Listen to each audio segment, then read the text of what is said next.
And man, I hate intros, bro. Bro, I'm nervous, bro. Why am I nervous right now?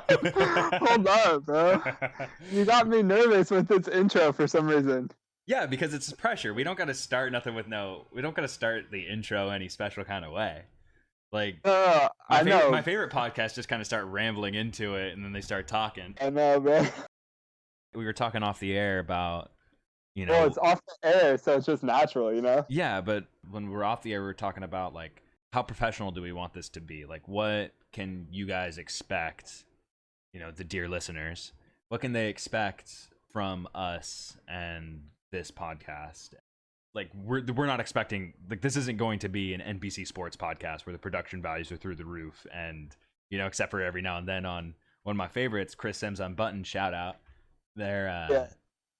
Something falls down or someone's in the back yelling at him or something like that. Every now and then that happens, and that's funny. But no, we're not trying to be that crazy professional, but we're also not trying to be, I don't know. You have some good examples of really unprofessional podcast. We're not trying to be your favorite SoundCloud rapper, Yeah. But we're not trying to be Drake, but we're not trying to be SoundCloud guy, SoundCloud neighborhood rapper. Go from the top, right? Yeah, let's just hit it from the top. So hit it from the back. It's my favorite way. Yo, so I'm at the gym last week. Get a Sports Center update. Lakers finalized the trade with the Pelicans, sending Anthony Davis to LA in return for Lonzo Ball, Brandon Ingram, Josh Hart, and 3 first-round draft picks, including their 4th overall they won in the lottery. What were your first reactions, man? First of all, I was like, wow, this is awesome for the Lakers. This is awesome for LeBron. I thought it was a little expensive considering Anthony Davis didn't want to be in New Orleans and he was going to be a free agent. And it didn't seem like any other teams were, from what you can gather on, traditional sports media, it didn't seem like any other teams were in the hunt. Like, the Celtics weren't going to give up Jason Tatum. The Chicago Bulls weren't giving anything reasonable. Like, they weren't going to give any kind of valuable assets.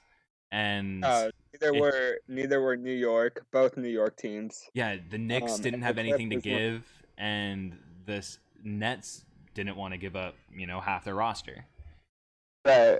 That's a tough decision for GMs to make, because as you saw with Paul George, the Lakers were going to wait it out and get him in free agency as opposed to giving up players for him. And then Paul George decided he's going to stick around in OKC. Right. It's a tough place to be, but I think the main thing you got to keep in the back of your mind is they'll have a verbal commitment, and then you see what happened with Paul George ultimately re-signing with the OKC Thunder. So I'm not sure it was a risk that the Lakers wanted to take again and potentially miss agent for 2 summers in a row. Yeah, that's huge. Because imagine what the Lakers would look like right now if they had Paul George and LeBron James. Would they have decided to trade for Anthony Davis? I don't know. If you have Paul George and LeBron and pieces around them, because that team would be Lonzo, Kuz, Paul George. You might have tried to trade Brandon Ingram for something that's not worthless. Right. Speaking of Brandon Ingram, he's 6'10" and looks like he's 180, bro. Yeah, that's because he is. He's 6'10", can't get to the paint. He can't shoot a 3. He has a mid-range game. But the mid-range game in the NBA is dead. It's so undervalued. Teams don't care about it. Exactly. That's why I was fine with the trade. Josh Hart, will he ever be a starter on a championship team? I don't think so. Will Brandon Ingram be an all-star? I mean, I think that's his ceiling. I highly doubt that he'll ever be an all-star. I think he is the most overhyped player in the NBA. And I think that's a lot of it. I like Lonzo. I'm going to pour one for Lonzo tonight. I'm sad he got traded. Dude has potential, man. Pass first, great defender, wants to get his teammates involved. The dude shot 40-something% from the free throw line. How are you in the NBA and have played basketball your whole life and you shoot 47% from the free throw line? I don't know. I could do better than that, and I have done better than that when we've shot around. Shout out to the Santa Rosa Junior College Gymnasium because For Michael real. Gower shot a percentage at the line. From 20% to 60%. Better than Lonzo. Who do you pair with LeBron and AD? Do you go for another max type player, or do you try to get 2 to 3 solid veteran pieces? I hate the way sports media keeps talking. Oh, they should go for Kemba. They should go for Kawhi still. They should go for whoever. Shaq said something good about the best team in the league the last few years, the Warriors. They've had this 1, 2, 3 punch, with Steph, Clay, and now KD. And before classically it's been a 1-2 punch. Kobe, Shaq, and a lot of teams. Duncan But since Duncan and Parker, for instance. Yeah, exactly. Since the Celtics turned it into a big three, and that's the way you win a championship. Which LeBron gets credit for that. Which is that's ridiculous. All basketball minds know that the Boston Celtics started that. Even non-basketball minds, people who are just cognizant, they know that it was the Boston Celtics. Like, it was so huge in 2008 that they had Paul Pierce on the roster, they signed Kevin Garnett, and they had Ray Allen, at the time the greatest shooter in the history of the NBA. Not to mention they had Rondo, who they just drafted him. Yeah, who turned out to be probably one of the 2 or 3 best players in their championship runs. Yeah, for sure. And let's see what Rondo's career hasn't been everything it should have been, probably, but yeah, he dealt with some injury and whatnot. He's dealt with tons of injuries. He's dealt with tons of teams not buying in, not being sold on him for one reason or another, whatever his dynamics have been in the locker room. But we keep hearing these stories coming out of places like Chicago and New Orleans and LA, where he's been such a great mentor to the younger players and like had the younger players back and been a great team guy. Even with LA this year, he was developing Lonzo before actually both of them got injured. Yeah, it was kind of disappointing to see the fact that they both got injured, because I think that Rondo would have made a huge impact on Lonzo's career. Oh, totally. I 100% agree. They both have similar games. Very similar styles of games, as wanting to pass first and whatnot. Lonzo's probably a better, more talented and gifted defender, but definitely Rondo's still a better passer.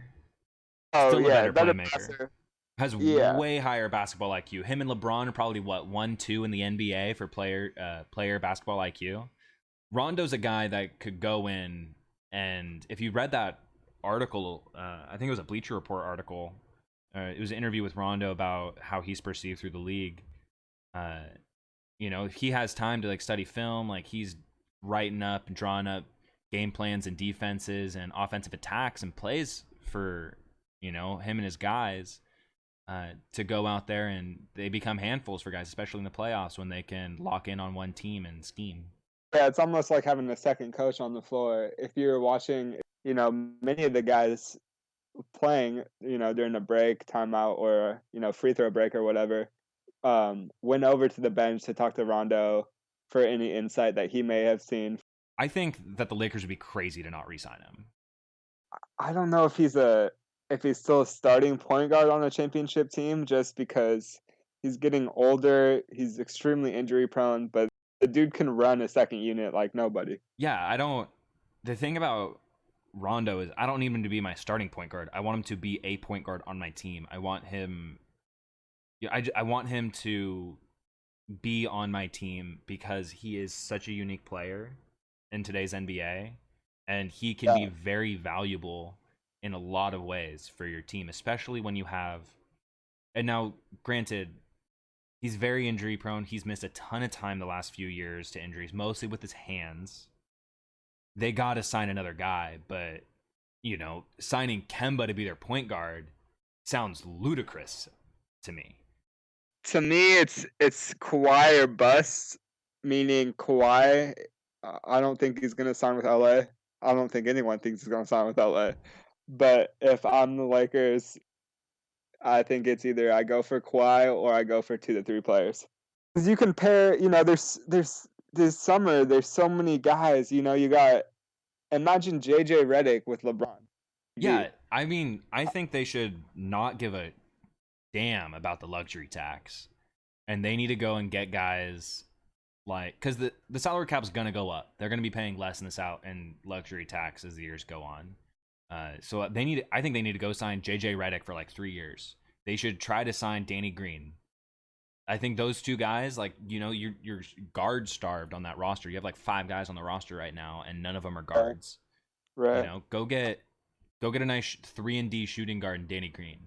Go get JJ Redick, who can be a starter for you, and an offensive threat. He averaged 18.6 points per game or something like that. You can get these guys for cheap. Yeah. Guys like Seth Curry, Pat Beverly, just role players, because you got 2 of the top 5 players in the league. Yeah, nobody. If you surround them with role players, that's championship. That's a championship. Yeah, imagine a team with JJ Redick, Seth Curry, this starting 5: Seth Curry, JJ Redick, LeBron James, Anthony Davis, and Vucevic or Horford. Or freaking just throw in any center. JaVale freaking McGee. Shaq in a full MVP. Shaq in a full MVP. Like, I know he's trying to get away from that, but still, like, throw in JaVale. Like, that starting 5, you have, like, what would Toronto do against that? Right. At that point with your center, you don't need a guy that can score. All you need is guy that can run the floor, catch lobs, set picks, just do the little things. Yeah, even we'll do the thing that I'm a huge non-fan of, and that's the Nick Wright. Let's just go talent for talent, position by position, who has the edge. I think that's stupid. That's not how the game's played. It's a team game, and people put too much on individual players. Nick Wright, he doesn't have to watch a basketball game because he'll just look at the stats after. Yeah, exactly. I don't like that way of analyzing. It's the same thing like in football, and we'll talk about this later. But Drew Brees just set the record for completion percentage in a season at 74%, which is crazy high. But the NFL MVP, Patrick Mahomes, future of the league, he had a 66% completion percentage. And no realistic, reasonable person is going to suggest that Drew Brees had a better year than Patrick Mahomes. And like 74% completion percentage, like, everyone's like, oh, that's crazy efficient, it's good. Yeah, but that's not a positive, because that means you're not pushing the ball downfield. That means you're not getting explosive plays, which is the second most important statistic in determining who wins a football game. Right. No, I think stats don't lie, but they don't tell the whole story. Exactly. What really my coach would always tell me, the eye in the sky don't lie. Game tape don't lie. So you're a Boston guy. Yeah. What's their move with Kyrie, Kemba, Al Horford? I'm hearing a variety of things coming from the great state of Massachusetts. Boston is they're about to have another damn tea party. Let's just say that. Like, things are going nuts. Kyrie isn't returning their calls. Al Horford didn't pick up his $30 million player option. And at first, we all thought that he was going to re-sign, for like a 3-year, $66 million contract. At first, y'all thought he was doing Boston a favor. Yeah, same. I thought it seemed like all the reporting was saying that it was, he was going to re-sign, not take that to do an extension, and they might sign somebody in free agency to give him a little cap space. But I thought that was, dumb. Boston's another team that shouldn't be worried about dipping into the luxury. Boston, every year they're on the verge of getting a key free agent, and they never do. I wonder why. They're scared to give up their assets. Tatum, you're talking about trades right there, but aren't we talking about free agents? Well, either way, they were on the verge of getting Anthony Davis. They didn't get him. For some reason, they want to hold their young players, similarly to what the Lakers did until they just gave them up. But I think people think that these young players are better than they actually are. I 100% agree. So what did Jaylen Brown do this year? Like what type of player is Jaylen Brown? Is he an all-star? Like, I mean, that's his ceiling in my eyes. You got Tatum. Tatum's working out with Kobe too much because he's taking too many shots. See, teams are so dependent on keeping their young guys, as opposed for going for a superstar. And then if these guys don't develop into top 5 guy in the league, then you're stuck. yeah. So I'm gonna tell you about what I think about the Boston roster. I think that they got too many guys that are good role players, right? Like very good role players, but they're not. None of them are really guys that you can go to, and they can reliably take over a quarter. There aren't enough guys that can go out and score 12, 14, 16 points in a quarter. Excluding Kyrie, obviously. He's not on the roster. Like, he's gone. He's not returning their calls. He's not re-signing. He fell off the flat surface of the earth. Yeah, they can't even get this guy on the phone. Like, he's not staying. Which, in my mind, fine. I'd rather Gordon Hayward fits Brad Stevens and the team better. Brad Stevens has gotten flack for bringing Gordon Hayward back too early, supposedly, and showing favoritism. I would agree with that criticism. He did coach him in college for 4 years, so there's a bond there that I think Gordon and Brad Stevens have that the other players don't have, just from time together. Yeah. So if you're Boston, do you go for Kemba? I mean, doesn't look like they're re-signing Al Horford, so yeah. I say you gotta get Kemba and Vucevic, because everyone seems to be really high on him, and I don't know enough about his game to be able to dispute that he's going to be a good center free agent signing. I want to see Kemba with a contending team. Yeah, with a good coach and a few players around him. The way I see it is, what's the difference between Kemba and Kyrie, besides the fact that he was able to play with LeBron and got this platform as the champion? It's because he was able to play with LeBron. What's the real difference between Kyrie and Kemba, if there is? I think Kemba is a little more pass first. I mean, he's a scorer, right? But I think he's probably a better passer, but Kyrie's a better finisher. Definitely a better finisher at the rim. Kyrie is one of the best finishers under the rim in the history of the league. Yeah. But Kemba does seem like he's more willing to pass than Kyrie. I'm just wondering, in terms of their career, Kyrie has this reputation of being, one of the top few best point guards in the league, one of the best scorers in the league. People tend to forget about Kemba. Is that because these guys are that much better than Kemba, or his situation being in Charlotte every year, not contending for the playoffs every year?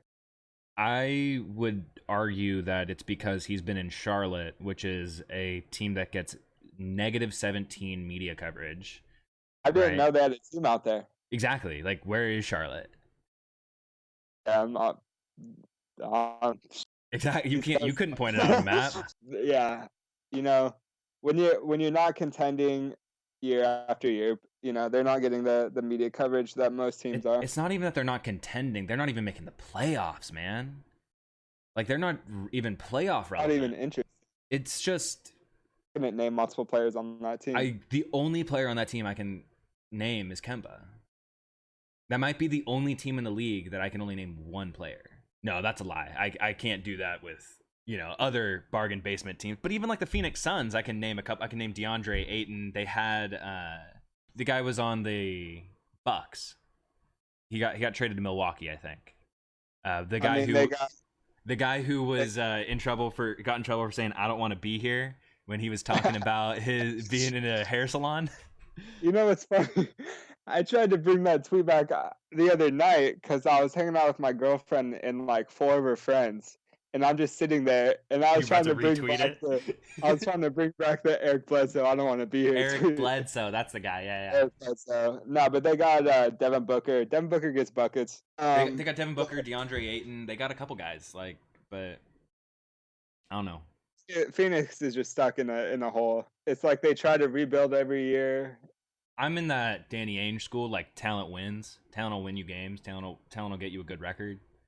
I don't know why, but I've really not been sold on a lot of the young guys coming out the last like few years. The only one that's really been what he's been promised to be is Ben Simmons Yeah. and Joel Embiid, but he came out like 5 years ago, 6 years ago, right? Yeah. He had just been hurt, so we didn't hear about him for the first 3 years. The younger guys haven't been making an initial impact as I would expect. Do you think that has I to mean, do it's with that they get to come out after 1 year being in college? oh, definitely. I mean, besides the outliers such as LeBron or guys like that, Kobe, Kevin Garnett when he came um, out. people were typically playing 2, 3, 4 years in college and then coming out. Whereas now guys are one and done. Just look at Kyle Kuzma. Kyle's had more of an impact, more so than Lonzo, who's gotten much more hype. But he stayed in college 4 years, so he's more developed. So you see these guys that stay, they tend to make an initial impact. Whereas guys like Lonzo or Brandon Ingram, it takes them 3 or 4 years. But yeah, it takes these guys a long time to develop. Like D'Angelo Russell just had a big year. It's like 5th year in the league. Speaking of D'Angelo, I want him in LA. I don't. Why? Media firestorm. I don't want him to deal with it. I don't want him to revert. More so than New York? New York is tough on their No, but sports teams. no. So it's not that Magic's first order of business like was trading him out of LA to get rid of the drama. And yeah, none of those guys aren't there anymore. It's not his fault Swaggy P cheated on Izzy. It's not his fault. But it's his fault he was recording it and talking about it and putting it on social media. That's being a dumb guy. That is actually crazy to try to wrap your mind about. Yeah, Jesus. If I, like, let's just put this into context. Like, if I had a teammate who, I don't think I've ever had a teammate in football who wouldn't have immediately fought me for causing that drama in his life. I don't know. I don't know how he didn't get jumped in the locker room or something. Because they're professionals and they would get arrested. JUCO's a different. JUCO's next level. I had to know more stories about people getting shot, stabbed, and fighting and breaking people's jaws in JUCO football than in D1, than in the NFL, than anywhere else. All combined. Yeah, than both those things combined. Sports, they're interesting. It's an interesting level because you'll have guys that are like, played JV varsity basketball, and then they'll make the JUCO team. Like average basketball players, average high school basketball players. Yeah. And then you'll have guys at the JUCO level that are like, "What are you doing here? Yeah, like why aren't you like getting drafted?" I honestly think the different levels of D3, D2, D1, it's not that big of a difference. There are so many guys that I know who, let's just like take freaking Julian Edelman, Jimmy Butler, Aaron freaking Rodgers. These are all JUCO guys. Like what made them JUCO guys? How is Aaron Rodgers not getting looked at in high school? I don't know. It's like, I have no idea. I'll never figure that out. But like, it's like Butte Community College gave him this huge platform. Like if you're not recognized at a high school level, how are you getting recognized at Butte by Cal? Well, to be fair, like Butte, San Mateo, where Julian Edelman went. Butte, Aaron Rodgers went there, and San Francisco City College. There are a lot of guys who have come out of those three schools, and those are just in just Northern California. Just Northern California. 4-hour radius. Yeah, those guys. There are a lot of guys that have gone to those schools and gone to the league, and been two guys that we can name right now. One's definitely probably a future Hall of Famer, Aaron Rodgers, two Super Bowl MVPs. First ballot. We'll see. We'll see what the Matt LaFleur era does for him. Yeah. It could make or break him as a first ballot Hall of Famer, I think he might be. I would agree with like Chris Sims and all these guys saying that he's so super talented and one of the most talented quarterbacks ever. Yeah, but there are a lot of guys who are less talented that have had just as good or better careers so far anyway. Like Alex Smith. I think he is one of the most underrated players of our generation. Yeah, the Niners lost him for nothing. They traded him for, I don't remember even what they traded him for. Exactly. Traded him to Kansas City for peanuts, probably. I can't remember, so it probably wasn't the best that thing for important. his career was going to Kansas City with Andy Reid. Best thing for his career was the Niners signing Jim Harbaugh. But no doubt. I mean, hey, shout out to Alex Smith. Hope his recovery is going better. I mean, it was a rough injury, and hoping that guy gets better and he deserves every penny of his guaranteed money that Washington has to pay him. Every penny he deserves. So, best of luck to Alex Smith and his family. I want to see him on a football field again. I don't care who he suits up for. I want to see him on a football field again. I want to see him healthy. I want to see him happy. Absolutely. Classic guy, too. There was a good chunk of time in his career where, people talk about how he doesn't push the ball downfield. He doesn't do these things. And I was like, well, yeah, this offense wasn't orchestrated to do that, so I don't think that's fair criticism. But, when Tyreek Hill came into their offense in Kansas City, or when he was in San Francisco and he had Ted Ginn, he pushed the ball downfield. He definitely pushed the ball downfield. Like no doubt. He had a lot of passes that were, explosive play passes that ball was in the air for 30 yards. Like, he really quality quarterback. And outside of his first few years in the league, where Mike Singletary was head coach. Mike Singletary, man, I haven't heard that guy's name. Did he ever get a position after San Francisco? He was a coach for an XFL team, if I remember correctly. XFL team. Or yeah, the XFL. Or was it the? I forget. Whatever the pro football team was that just shut down. That was like, oh, if you're looking for an opportunity in the NFL, like, and you're really good, you can play here. And if, they're like, if you get a sign with the NFL, like, you don't have to finish out your contract. Your contract can be immediately void. Johnny Football played in it this year, didn't exactly. He? Yeah. Yeah, it got shut down for not enough funds, I believe. Yeah, they were lacking funds, and that sucks. Like, the NFL it's a relatively short season, compared to baseball and basketball and even hockey, for good reason. Sport's rough, but also a short viewing season for fans. Yeah. So it'd be good to have more football content. It was offset with the NFL, like it wasn't overlapping. It was cool. It was an interesting thing to try, and I wish it would have worked out. But it is very difficult for those few players who played in the XFL. I really don't think it's called the XFL. Now that I think about it, this is Michael from the future, and there's a reason why I don't think it's called the XFL, because it's not called the XFL. The league we're talking about is the AAF. So anytime I say XFL for the rest of the podcast, think AAF, because the XFL is a professional league that is being started by Vince McMahon, the WWE guy. All right, and back to the podcast.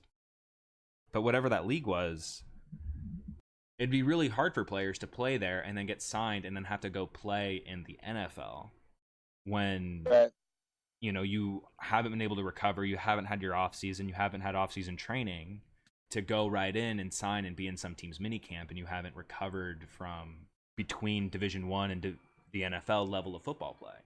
Yeah, and it's tough for leagues like that to compete, with already such an established league. If they would have had like a good TV deal or something like that, even with ESPN, or if they could have found some way to get on like NBC. Their one shot was Johnny Football. People wanted to see him play. Yeah, I thought so too, and he hasn't panned out worth a shit. Yeah, the first game I saw, I watched one game and he threw 5 picks. Yeah, because he was just trying to do Manziel magic. Yeah. Can't work all the time. It's unfortunate. It's unfortunate that he had to go play for a coach like Kevin Sumlin.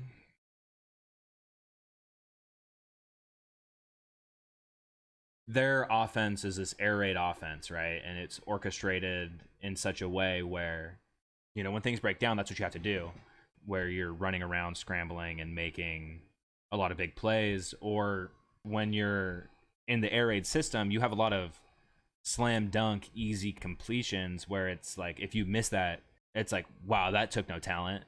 Our friends from high school can complete that ball, you know? Right. Right. Like when you have so many completions like that in those kinds of systems, it can be really hard to translate. And then you bank on, you get guys like Johnny who they bank on their athleticism to get them out of jams. When those completions aren't there, they rely on their athleticism to scramble around and make a play. That's not there when guys are more athletic around you on the defenses. I mean, and you don't get a chance to use your athleticism, and when you do, it's negated by the other team's athleticism. But Right. also, you don't have the training to go through all your progressions and do all the do some of the types of checks you need to do at the NFL level, or read defenses in a way other schemes require you to. And it really has been a detriment to a lot of players in the going to the NFL. And Baker Mayfield's transition, Baker Mayfield's special, that he shouldn't change everyone's mind about air raid quarterbacks, because he, like, there were reports coming out that he had a photographic memory. Patriots thought so, when he was coming out, and they did their pre-draft process on him. The guy's incredibly intelligent, super high football IQ. They think he has a photographic memory. His ability to process, analyze, and utilize information is second to none as for all these quarterbacks coming out. We'll see how Kyler Murray does. If Kyler Murray does real well with that scheme with Cliff Kingsbury down in Arizona, then I'd start saying, all right, the NFL is accepting more air raid stuff. Like, these quarterbacks are a lot less risky now. But really, we only have 4 guys really, that are like real products of these systems that have been successful. And none of them have been so extremely successful.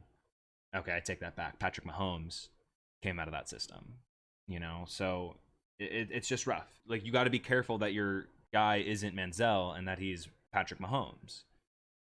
And for as far as just the Mahomes and Manziel comparison, Mm-hmm. it almost seems as quarterbacks that scramble in college, they're able to transition to the NFL if they can scramble, but they're not reliant on scrambling. Like Manziel's game in college was to scramble, prolong plays, and then make an incredible play. And Whereas, I put that on lack of development and lack of coaching. We forget that Ryan Tannehill was a wide receiver and then transitioned to quarterback at Texas A&M, and then was a first-round draft pick to the Miami Dolphins, and has had a really underrated career at Miami. Then Johnny Manziel comes in right behind him and is doing Manziel magic. Like, something happened there, because they haven't been able to develop quarterback play since. Under the Kevin yeah, Sumlin coaching staff, they haven't done anything. yeah, They've had a couple guys. They had a couple guys where these guys are very talented athletes, and they're able to do these things where they could break the pocket, scramble, make a big play, find a guy that's broke open in a scramble drill and ran towards where the quarterback was going, and they were able to make a play. But they haven't developed good quarterback play, and hopefully that's something Jimbo Fisher can do there. But you got to think, there's something that happened. Was it Ryan Tannehill and his, some crazy work ethic that he had to develop into the quarterback that he became and has become? Or did something happen on their coaching staff? Because I don't know. Like, did something change in the organization that prevented quarterback play from developing? To go back to the Johnny Manziel versus Patrick Mahomes air raid quarterback thing. Now, Patrick Mahomes is, one of the top scrambling quarterbacks in the league, but he's not reliant on it, right? Like, he has the ability to sit in the it's a pocket. luxury, It's a luxury for him, yes. if that's what you're known for, if that's your game, the scramble, I'm not sure that can translate to the NFL. But if that's a luxury, Like, it, because we forget that Johnny Manziel, like, he isn't the greatest passer of the football.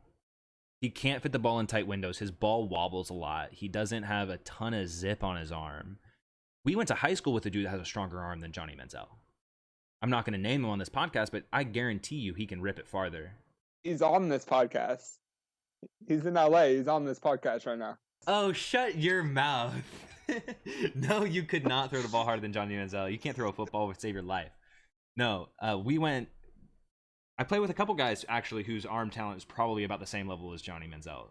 You know, you can see it on film. The balls look the same on film. Like they're not super different. The difference is Patrick Mahomes has a freaking howitzer. He has a cannon of an arm. I saw a clip. The dude threw 70 some odd yards from his knees. Yeah, it's silly. That's ridiculous. He threw a football like 65 miles an hour. That's outrageous. He's a guy who's throwing no-look passes in a game across his body. He does what people do when they're messing around in a professional football game. Yeah, it's ridiculous. The guy is extremely talented. The difference between, I would say, him and Johnny is his ability to read defenses, his ability to fit the ball in tight windows, his ability to extend a play without putting the offense in harm's way. And by that, I mean he can escape the pocket out to his right, and then make big plays down the field. He can escape the pocket to his left, transition the ball to his offhand, and shot put it down the field to make a completion. He's not going to do the Johnny Manziel fumble against the guy's back and then get sacked like that would happen. Like if that happened in an NFL game, he'd have been sacked. Patrick Mahomes doesn't escape the pocket a lot vertically, backwards. He escapes the pocket horizontally and extends the play. Whereas Johnny Manziel will try to escape backwards and try to outrun a defensive end that he can't. Patrick Mahomes is not a burner. He's not going to run around guys like that, especially not NFL defensive ends who are some of the freakiest athletes in the world. To understand like why Mahomes could succeed and Johnny Manziel couldn't, why Baker Mayfield could succeed and Johnny Manziel couldn't. It's not just the drug use and the partying and the work ethic. It's talent. You know, we've had Lawrence Taylor in the league. He's a guy who partied all the time and had drug problems and was one of probably the 5 greatest players NFL's ever seen. We've had quarterbacks like that. Joe Namath, legendary NFL quarterback, Hall of Famer, has a gold jacket and a bronze bust in Canton. He is famous for being a big partier and doing crazy stuff. You see that across all sports. Michael Jordan would go to the casino before. Michael Jordan didn't have a flu game. He had a hungover game. Take a helicopter from Atlantic City to the Garden and drop 50 on the team in a playoff game. I don't like the drug thing, all that stuff. Josh Gordon is a guy who substance abuse problem. Like it's very obvious that these guys are able to compete while doing those things, and putting it on Johnny Manziel liking to party isn't, I don't think, a good excuse. He's really just not as talented as we all thought he was in college. The big plays he makes stick in people's minds. Yeah, but like look at the team around him. He had at Texas A&M. He had 2 receivers, one of which didn't get drafted, but is one of Texas A&M's all-time leading receivers in receptions and yards, and whose name I'm forgetting, but he played in the slot. He's their like Wes Welker type guy. Then they had Mike Evans, who was a top 15 draft pick, and in the NFL. Yeah, exactly. All pro level player. So they had a lot of guys bailing him out, making a lot of plays. Moving on. We got to go back to. I just want to talk a little bit more about free agency. Yeah, same. You got guys like Jimmy Butler, who it was just reported the Rockets are extremely interested in. What do you think about that, and how many personalities would be in that locker room with Chris? They got to get rid of Chris Paul. They got to get rid of Chris Paul. They can't. Who's going to take him? He's making $40 million a year for the next 4 years. And he's like 38. He's already... He's a dinosaur. Declining is an understatement. Yeah. His game has tremendously dropped off, even from last year in the postseason when he got hurt. He was by far Houston's second best player and one of the top 5 players in the series against Golden State. Whereas I'm watching this series this year, and Eric Gordon's their second best player. Chris Paul's given them 12 points a game, and like 6 and assists. he's It's not and enough. he's making 40 mil a year. No team will pick up that contract. I don't know what they were thinking when they signed him, because when It, I first heard that Houston Rockets but signed Chris they Paul for this. signed him before KD signed, so you got to think about that. But here's the When thing. you're Here's thinking my about thing about Chris Paul that, though. Like, he was already old. I wouldn't have given them that money. I knew you would know he's yeah, going to decline in that contract but significantly. they were banking on they're going to win a chip last year or this year, whereas then the trade's worth it because you have one or two chips. It's a 5-year contract. They're going all in on the first 3 years. They didn't win the chip. KD signed with Golden State. Houston choked in Game 7 last year. James Harden doesn't show up in the playoffs again this year.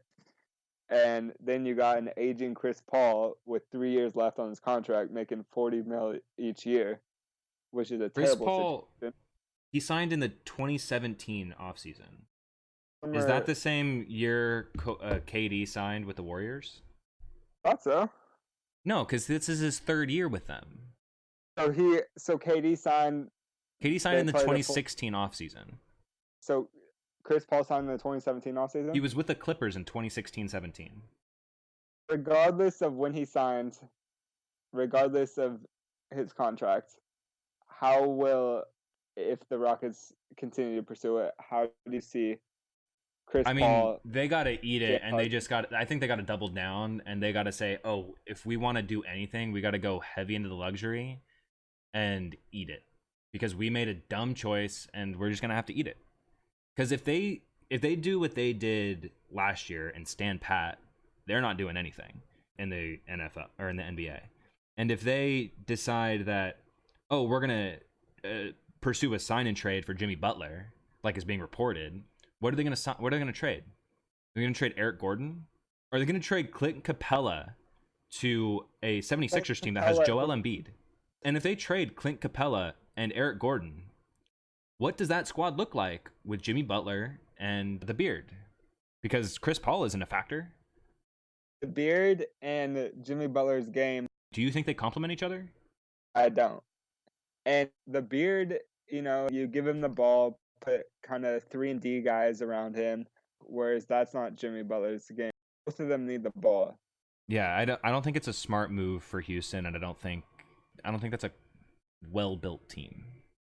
You got a team that'd be extremely top heavy with an aging Chris Paul. You would then have Jimmy Butler, who would be half of the best version of himself, just due to the fact that James Harden's going to have the ball 80% of the time. Everything's going to run through James Harden, especially with D'Antoni's system. So I don't really see why Houston would make this trade, and I don't think they'll be. I know they'll be extremely top heavy. They won't have a bench, and I don't think it makes them that much more competitive to compete with Golden State or the new favorited to win the championship in the 2020 season, Los Angeles Lakers. Yeah, I don't either. I think it makes their team very. I don't think it improves them defensively, which is what I think they'd be hoping for. Because Jimmy Butler's getting older. Like he's not going to be the same defensive threat that he has been for the last 5 years. Right. He's not.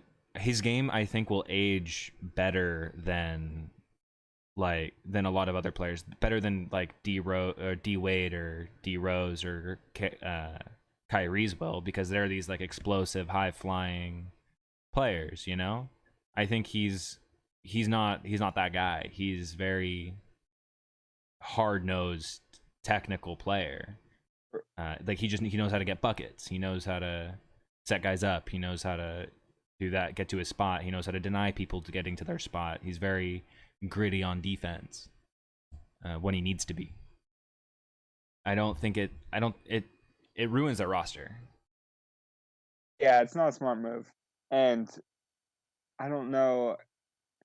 The thing with Philadelphia is they don't think guys like Tobias Harris, Jimmy Butler, and Ben Simmons, they don't think they can all work. The three of them Coexist. together, Yeah. coexist. They don't. So I don't they've think they been need. exploring I don't think they should options. keep Tobias Harris. I don't think that worked out. Tobias Harris didn't play great for them.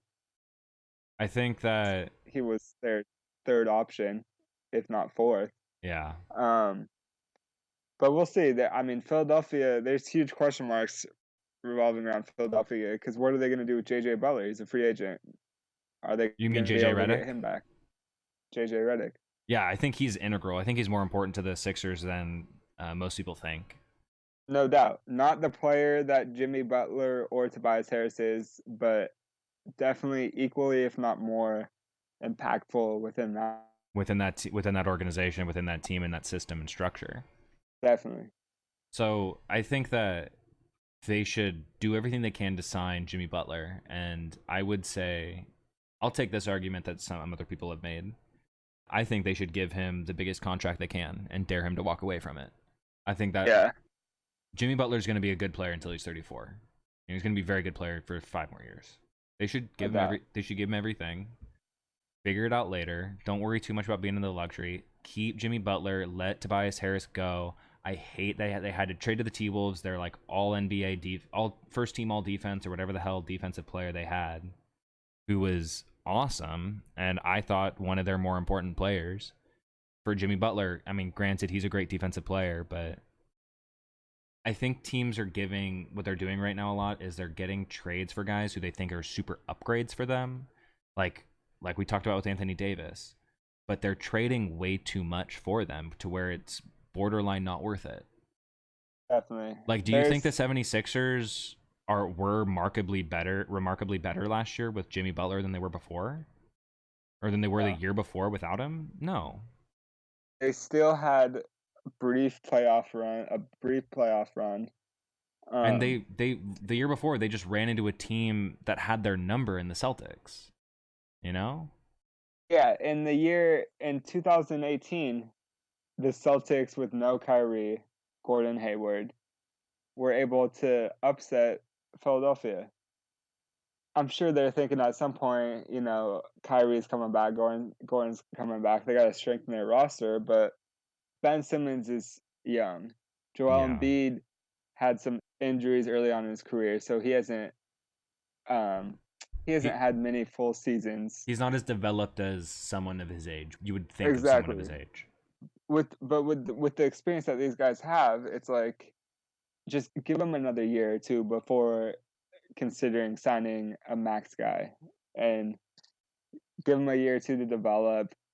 Pray to God that Ben Simmons develops a 15-foot jumper, and then run it back. Yeah. I don't think that's crazy to say. I think that the Sixers' problem currently is that they're too top heavy. They have a good starting five, but they don't have enough depth. And they traded away like 3 good players for 1 player in Jimmy Butler. You know, and that made them worse. That made them in some ways, it made them worse. Right. It made their plus minus when their starters weren't on the floor awful. Yeah, at some point you got to have more of a well-rounded team than just have 4 or 5 guys that are all That are stars, all world or players, yeah. and then when the bench comes in, it's a total drop off. Which is crazy to me, by the way. That's why I think it's crazy that people are suggesting the Lakers should sign a third max free agent.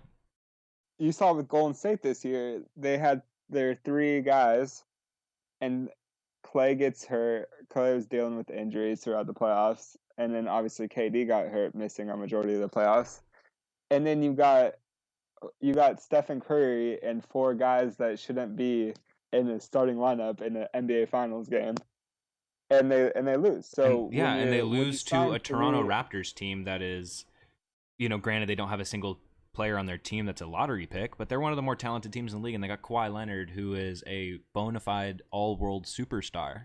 You no know, doubt, the risk with signing 3 max guys or 3 caliber players like the Warriors have is you're gonna have very little bench, and if 1 or 2 of those guys get injured, you're in serious trouble. yeah. The the Warriors are a prime example of that. They sacrificed a ton of depth to bring KD in and to keep that train going. They sacrificed Which you Harrison got to do, Barnes. which you have to do if Katie's available. You have to. you have to snag him if you can. No one's second guessing that move. No one's second guessing that move to bring in Kevin Durant. Although I didn't like it. Well, I don't like KD. Exactly. I So don't like him as a player. I don't. if he's available, you want him. He's one of the 5 best players in the world. Speaking of the 5 best players in the world, at number 3, in my opinion, fun guy, Kawhi Leonard wins a championship in If the Kawhi's sixth. 3, who's 2? I have it as LeBron James, the Snake, number 2, Kawhi Leonard, and then I'd probably have Steph at 4, AD at 5, Greek Freak at 6, James Harden at 7, Russell at 8. KD wasn't Maybe even the best player on his own team. KD was the best player on his own team. Not the most valuable. Stephen Curry is the most valuable player because he makes them all so much better. But just talent-wise, KD is the best player. Okay, fair. As you saw in the playoffs, Steph struggled mightily without KD. Steph had one of his better playoff runs this year. He had one of his better playoff runs, but if you look at his previous playoff runs, They weren't that great. his numbers significantly dropped from the regular season to the postseason, playoffs. yeah. So yeah, he did have one of his better playoff runs, but I just don't think that you can. I don't think it's fair to put KD second, or even the best player on the team, or second best player in the league, when guys on the Clippers held him to like 7 points. they did hold him to 7, but then, if you remember, Yeah, then he went off for like 40. You know who I am. You know who I am. I'm Kevin Durant. But he did it. But he was shut down for like 4 games in the series. Yeah, he struggled for a couple games, but would LeBron James ever struggle against the Clippers like that? No. Exactly. No. Would Kawhi struggle against the Clippers like that? It's tough because Kawhi is so much better on defense than KD is. He's a better defender. So much better. The knock I have with Kevin Durant is that the dude never catches a double team because you can't afford to. Yeah. Whereas imagine LeBron, Kawhi, Greek Freak, AD never being double teams because they have so many shooters around them. Every time I see a game with Kevin Durant, nothing pops out to me the way Giannis or Kawhi or LeBron pop out to me the way they play. Like, and I'm not sitting here saying Giannis is better than KD. I don't think that.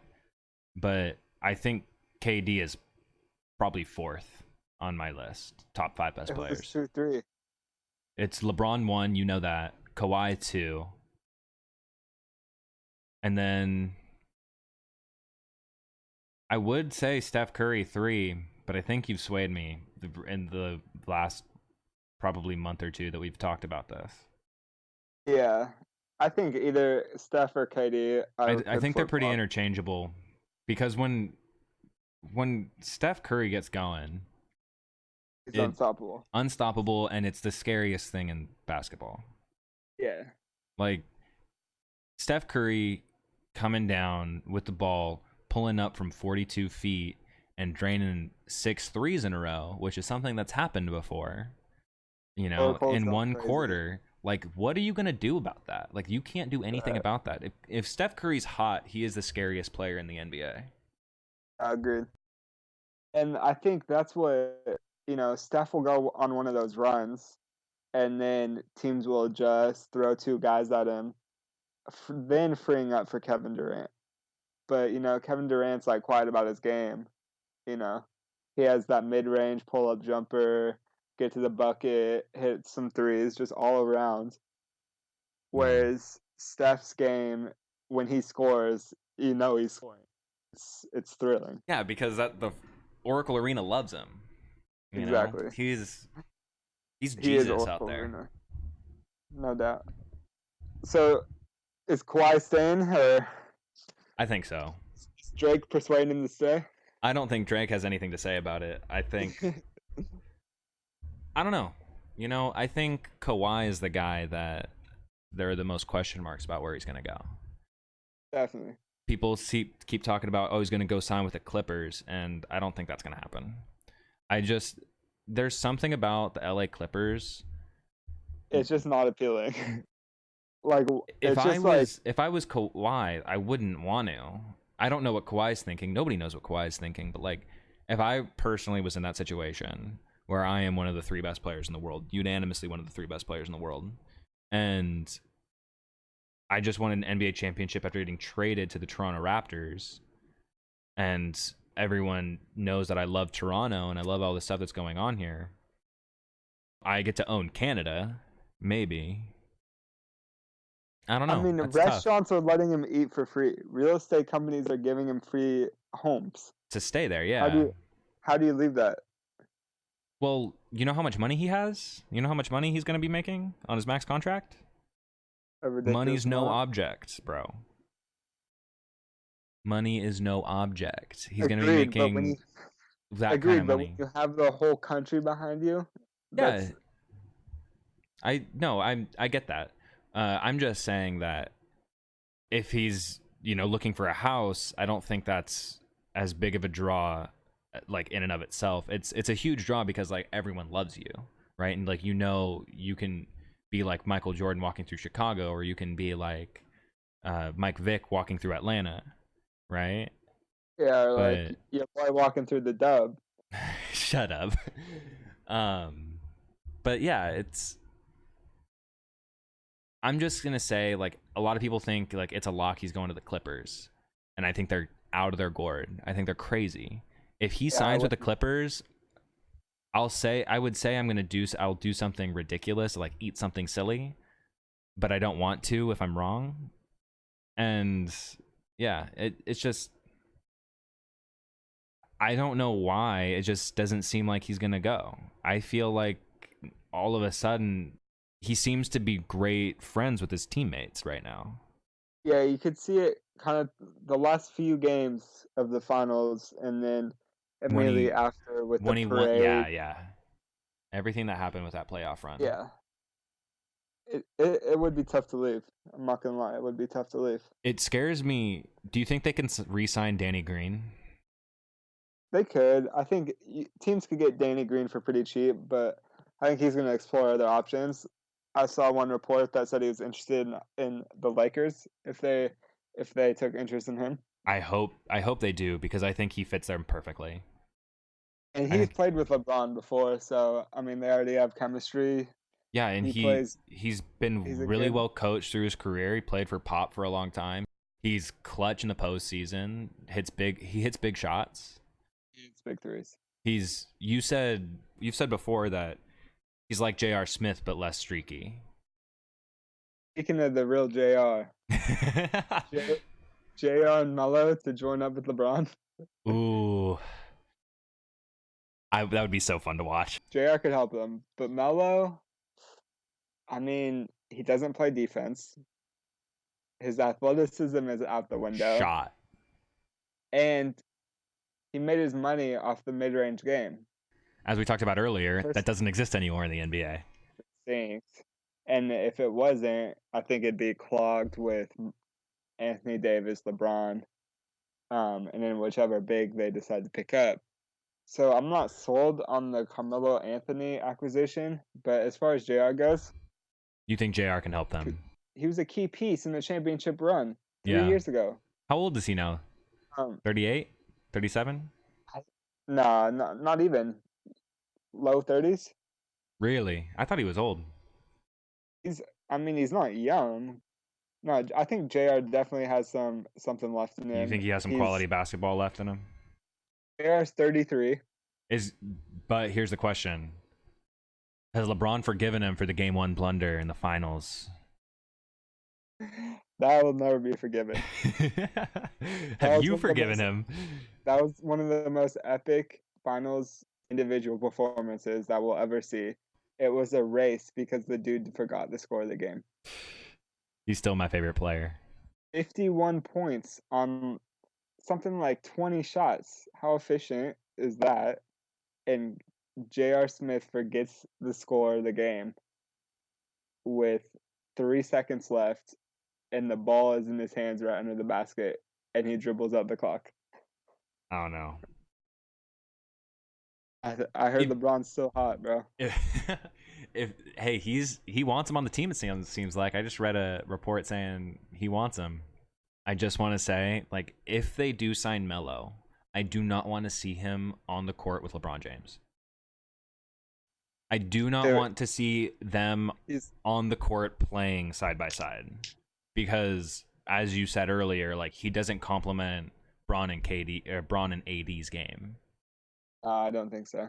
Yeah, And it's tough because he's real tight with LeBron, so I can see why LeBron wants to play with him, but I don't know how much he'll help. I mean, if you sign him and JR for the veteran minimum, that's something, right? Yeah, I mean, they might have to just to fill You roster spots. yeah.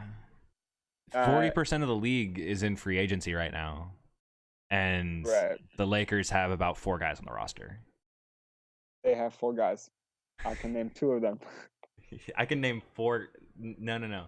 Who do they have? Yeah, I can name And 3. 3. Kuz, I can name AD, and Braun. And Kuzma. Yeah, they have that's another another guy big. who's like a center or something like that.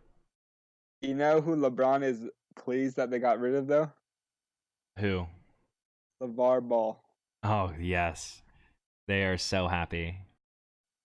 LeVar gets banned from ESPN for making a sexual comment It wasn't sexual. towards host Molly Kieran. When Molly asked LeVar if she could switch gears, meaning change subjects, Yeah. LeVar claps back and says, "You can switch gears with me anytime." Many think LeVar was simply referring to switching topics, It's too but if you take it out subjective. of context, you can think other things. Yeah, it's way too subjective. I'm glad Alonzo's out of LA, so hopefully I don't have to hear of LeVar as much. But I think it's just good for the Lakers organization. He's critiqued their upper management. He's critiqued their head coach, all warranted. But just to have that outside distraction, I don't think is necessary I agree. within the team. I agree. I think that so in our show notes you have LeVar Ball getting banned from ESPN. Is it justified? And I would say, yeah, it's justified that ESPN banned LeVar Ball, but not for his comment on with Molly Kim, because he's a dumb distraction. Definitely. He's just And he's why just is EA outrageous. Why is he on there? What's he done right besides in the first place? what's he done besides get a girl pregnant with a really good basketball player? He gives you clicks. That's all. He has no insight. Gives nothing of value except that he's outrageous and people are like, this guy's crazy. Right. The NBA media has gotten a long way by having guys like Shaq and Charles Barkley and Kenny and Smith. Kenny Smith and those guys on TNT and being outrageous and being the characters that they are. But But like they LeVar have Ball did basketball nothing. knowledge on top Yeah, of it. on top of that, and they're also NBA legends. LeVar Ball did nothing to earn just being able to be a character in NBA media. Right. Like his son can be if that's what he chooses to be in the future. Maybe if he develops, and we might be interested in hearing what he has to say as an analyst. But I think that giving LeVar Ball the attention that he's gotten the last few years has been Absurd. yeah, definitionally absurd. No doubt. I want to talk a little bit about Boston and their free agency. We talked a little bit about it earlier, how we think Kemba should go there and how Kyrie ain't taking their calls and how they bungled Al Horford. What do you think that roster needs? I think they should shoot for Kemba. That should be their first things first. Assuming they sign Kemba, what do you think their next move should be? And I think they need a complementary wing who can score to pair with Tatum. I think they should go for guys like JJ Redick. As far as I know, Boston's out of the race for Kawhi, so he's not going there. Boston's the biggest question mark in the league right now because they can go from contenders to rebuild mode, depending. Yeah, If they don't get anybody, Kyrie's walking, Al Horford's walking. Who's on that roster? they, Tatum, Jaylen Brown, Marcus Smart, and a bunch of role players. I don't know what Terry Rozier is doing, but I've heard other teams have interest in him. other teams have interest in him, and people are talking like he has come out and said that he has interest in re-signing if they don't re-sign Kyrie. But he doesn't want to re-sign with Kyrie there and run it back. He doesn't want to play with Kyrie. He doesn't want to play with Kyrie. He thinks he's a starting point guard in this league, and rightfully so. Boston has been extremely unlucky with the Hayward injury. He's not nearly the player he was before the injury. He's coming back though. He'll give him this next year. Let's see where he is, because he started turning it on at the end. But with the injury, with Kyrie now not re-signing, they very well could be contending for the playoffs as opposed to contending for championships. Yeah. I think they're also in a tough situation because they're going to be good enough to not tank, good enough to be... Good enough where they need to not tank. Exactly. Good enough where they're relevant, but not good enough where... They're going to have good odds for a top 3 pick. Chance. Right. Boston's in a tough spot. What happens if they sign Vucevic and Kemba, do you think? Do you think they're better? Solid. They'll be similar. Do you think they'll perform better? I think they'll be a better all-around team. Because then you'll have Tatum will be much better because he'll be the primary focus along with Kemba. They'll be middle of the East. The East is really 4 teams. Yes, it is. But even if you get Vucevic and Kemba, then you got...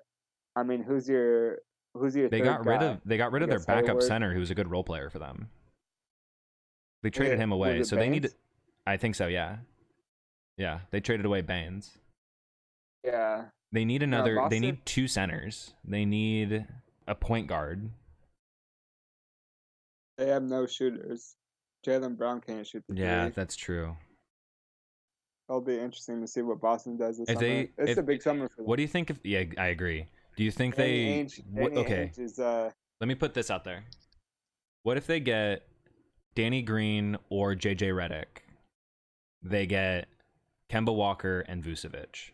I mean, that's a huge haul for them in free agency, but they have the room right now on their roster to pull that off. I don't think there's any move they can make that makes them a title contender outside of Kawhi, which they won't get. That hurts to hear. That really hurts to hear as a Boston sports fan. Had a series of unfortunate luck the last few. Yeah, they've had Danny Ainge is on the hot seat. They've had a lot of bad breaks. Danny Ainge. It seems like they might have just bungled the biggest heist in NBA trade history. So I'm do have some to see what Boston will do this summer. It's a big summer for them. I totally agree with you. Kyrie's gone. Horford's gone. Hayward, I think Hayward could be your 3rd best guy on the championship team. I think that if Gordon Hayward returns to form, I think he will, because he started turning it on at the end of the season and he's been able to recover. If you heard him on the Pat McAfee podcast, seems like everything's getting right. I think he's going to be huge for them. Jason Tatum needs to develop like everyone in the sports media thought he would. If they have those guys and they can sign Kemba and get some quality guys at center, I think they can push a Philadelphia team or push a Milwaukee team, because Milwaukee is going to lose a lot of guys. I don't think they're going to be as good. What about if Kawhi stays? I still see Toronto as being the favorite to I do take the too. East. I see Toronto as being the favorites in the East, but I would be if they can sign a couple, if they get, like I said, if they get Kemba, if they can get some 3-point shooting, and they can get some centers to fill out their roster, then They'll be solid. they'll be solid, and I think they'll get to the ECF again, the Eastern Conference Finals, and I think they'll push Toronto. But I don't know if they can They'll get have a past better them. they'll have better team chemistry with Kyrie out. I agree. They'll have a more fluid offense. That's harder to defend. Like they were a really Definitely. bad offensive team last year with Kyrie. It'll be more of the Brad Stevens system. Yeah. Yeah, so I think that about wraps it up for Boston. Like they need to do a lot in free agency. Danny Ainge needs to earn his money this summer. Starting next week. Big Or on the summer for the 1st. Golden State Warriors too. Yeah, is their dynasty over? I think KD resigns, man. I think he resigns. I'm surprised he opted out of his player option. I I don't always think thought it was weird that he opted out because it makes unless it is like so far below the rest of his contract.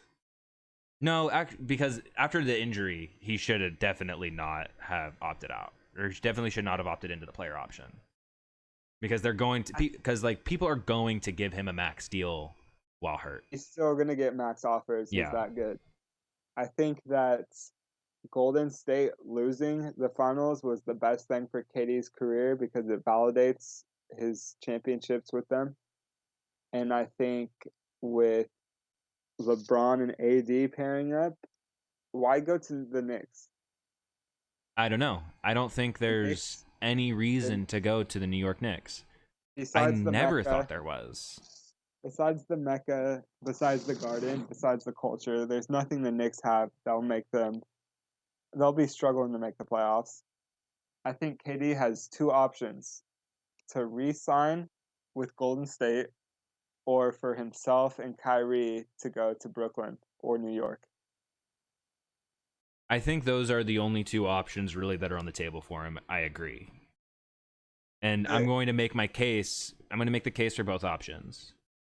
I think that now that the AD trade has shaken up the Western Conference and really the NBA, I think that him staying in Golden State isn't such a snake move.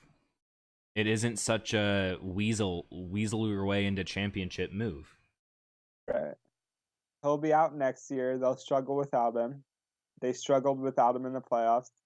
So all these things are, validating KD's legacy, validating his championships, which are important to him more so than the average player. So with all these things, I see him more reluctant to leaving now, as opposed to if they were all healthy, they won the championship this year, he was out. I Yeah. don't think anyone would dispute that. I think But if they won the championship with him being hurt, he'd be out too. definitely, if I they won this year, he was out. The fact yeah. that they lost, the fact that now people are kind of starting to recognize his value with that team, with LeBron and AD being in LA, how good they'll be. I think he needs to stay if he wants to win another championship. As Yeah. well as if Kawhi stays in Toronto, the East is going to be very good next year as well. So who Toronto, says I think Toronto Ky- and Milwaukee have a bunch of free agents like that could potentially leave, and they could be. I don't think they're going to be better teams next year though, and I think the West is in a position to where all their best team, well, beside minus the Houston Rockets, their best teams are going to be better. Portland won't be, but you're gonna have your two powers in the West. You're gonna have LA and you're gonna have Golden State, and they're going to be very good and they're going to be very dominant if right, LA and Golden State can manage free agency right this summer. right, and I see the Warriors offering Clay the max, and I see Clay staying. They already did. I think they already have like Clay will stay. I think it's been like it was leaked that they're offering Yeah, I KD mean, KD obviously 5 there's years no official 221 offer. million. But I There's no think they're official offer till the 30th, right. but there has been leaks. The leak was Um, that they're offering KD 5 years, 221 million, and they're offering Clay 4 years, 190 million, which is the maximum he can get under the collective bargaining agreement. right. So I see both those guys saying, um, Before I only saw Clay. Now I do see both of them saying. I I agree with do you. as well, definitely. And then I mean, who knows how much Clay will play next season? I He tore suspect he'll it. come. Here's the thing, though. He tore his ACL in early June. I would expect to see him on the court in some capacity within 8 months. So that puts us at February. And I would expect him to start. I would expect him to be on the court in February, to be practicing in February. I would expect him to start really making an impact and playing meaningful minutes in March, April, like right in time for the NBA playoffs. I don't think that they should. I don't think that he will be as impactful in the NBA playoffs next year as he has been in the last couple of years, obviously. But Right. I don't think they're going to be like a top 3 seed. No, I don't think with 80 now in LA, I don't think the Splash Brothers are enough to win a championship. Same. And Splash Brothers and Draymond, yeah, I don't think so. Because now you need KD as opposed to the last 2 years where he was a luxury. Yeah. We think that KD is going to stay, even knowing what Iguodala has said in the last couple of days about how he feels like the Warriors downplayed his fractured leg as bone bruising, and like they were downplaying. That was a very interesting interview that he had. When Iguodala was injured Yeah, last playoff run, he said that the Warriors medical staff pushed him to return a little premature as well. yeah, and the thing about nothing that's come out about the KD from KD's mouth or from his Twitter fingers or from Golden State. Granted, don't trust don't trust the man. Don't trust the organization with what they have to tell you. Take it all with a grain of salt. Right. KD didn't say anything about them pushing him back. He's never Uh, he because never has thought that. ultimately it's his decision. Yeah, and they all knew like calf or Achilles, like that's serious. That type of injury is not something that I think he'd be getting like a lot of side eyes for. Yeah, I don't see that either. It'd be interesting to know more about what, the medical staff was saying with those conversations with KD and, Steve Kerr and whatnot. But I mean, no one knows that besides the direct people involved. There's just a lot of speculation outside of what people say and continue to say. But Yeah, and I will most, point out mo- that Jalen Rose reported that his one-on-one workout or whatever before was getting cleared to practice and play went horrible. I They saw didn't that as like well. he didn't have no juice, he didn't have anything, like he looked bad. He didn't look like he was, you know, healthy. Ready to play. I don't know if it was all KD being a dog and wanting to go out there and play for his guys, or if it was, he felt like he was getting pushed. There's definitely both, some of both in there, and I want to lean more towards KD as being a dog, and I gives me a lot more respect for him than I have in the past. Yeah, I hope that's the case. I hope that's the case. Yeah, He's a dog. If that's what occurred, he's a dog. And Klay Thompson's an absolute dog for coming dog back. for playing on a torn And ACL. he's an absolute dog. The dude. Let's just talk about Klay Thompson for a All second. right, let's talk about our man crushes on Klay Thompson. The ultimate bachelor. Ultimate. The ultimate bachelor. How many times have we seen photos of him on social media just floating out there of him with the most gorgeous women that any of the NBA players have been dating? Like, come on. Klay has the best job in the NBA Oh because yeah. for one, when he plays well, it's talked about. When he doesn't play well, it's not talked about. He has the ultimate green light. He has no responsibility but to catch and shoot and to play defense. It's like what else could you want? He doesn't have to get people involved. He doesn't have to rebound. He's the best Defense, 3 which and he D player in the NBA. oh by far. He gets set up by Steph, by Draymond, runs off picks, catches and shoots. He has the best job in the NBA. And he's about to and he's about to make $200 million, damn near, over 5 years. The ultimate bachelor. Before, if he didn't get injured, I would have thought that he has an outside chance of going to LA. I thought so too. Because his dad played there, and by all counts, they have a great relationship. I would want to play in, because he's already made his mark on the league, right? So now he could go do the thing in LA and like With LeBron. complete the circle with his father, you know. And his dad's like a radio broadcaster for the LA Lakers or something like that. Yeah, he does play by play. Yeah. What do you think they have to do besides re-signing KD and Clay? Warriors need a guy like Andre Iguodala or Sean Livingston. They need a bench. Yeah. I mean, during their runs, one of their strengths, like they say, strength in numbers. They had Andre Iguodala coming off the bench. They had Sean Livingston, and these guys were playing valuable minutes and giving them 10 to 15 points a game, getting boards, getting assists, playing good defense. Sean Livingston's retired and just hasn't told anybody. I've heard that before. That's a good one. Yeah. And Andre Iguodala is too old. Like, he can still fly a little bit and dunk a little bit, but he can't give him like what he's been giving him the last 5 years. No doubt. And and they had like Barbosa a few years ago, and then guys that could shoot. Once KD and Clay got hurt, you had Draymond Green can't shoot, Kevin Looney can't shoot, Andre Iguodala can't shoot. It was clogged. They would double team Curry, and Curry would find guys, and they couldn't hit shots.